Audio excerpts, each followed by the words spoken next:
নীলফামারী ৩। আসসালামু আলাইকুম ওয়া রাহমাতুল্লাহি ওয়া বারাকাতুহু। মাননীয় স্পিকার, আপনাকে অনেক ধন্যবাদ। উত্তর জনপদের অন্যতম একটি উপজেলা জলঢাকা উপজেলা থেকে আমি নির্বাচিত। এই প্রথম মহান সংসদে দাঁড়িয়ে আমার কথা বলার সুযোগ হয়েছে। এজন্য আমি আমার নীলফামারী ৩ জলঢাকার সর্বস্তরের জনগণকে শুভেচ্ছা এবং ধন্যবাদ জানাচ্ছি, কৃতজ্ঞতা জানাচ্ছি।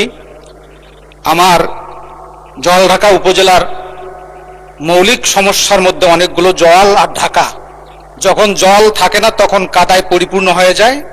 বিশেষ করে জলঢাকা উপজেলা স্বাস্থ্য কমপ্লেক্স এমন একটি পর্যায়ে পৌঁছেছে যেখানে বাউন্ডারি ওয়াল না থাকার কারণে চিকিৎসকগণ নিরাপত্তাহীনতায় ভুগতেছেন। প্রতিনিয়ত চুরির ঘটনা ঘটে এবং প্রয়োজনীয় সংখ্যক ডাক্তার নেই, ওষুধের সংকট। আমার উপজেলাটি এমন একটা পর্যায়ে অবস্থিত যেখানে পার্শ্ববর্তী উপজেলা ডোমা, ডিমলা, কিশোরগঞ্জের লোকজনের যোগাযোগের সুবিধার্থে তারা জলঢাকায় আসেন। ফলে সরকারের পক্ষ থেকে যে বরাদ্দ আসে সেই বরাদ্দ দিয়ে চিকিৎসকগণ প্রতিনিয়ত হিমশিম খেয়ে থাকেন।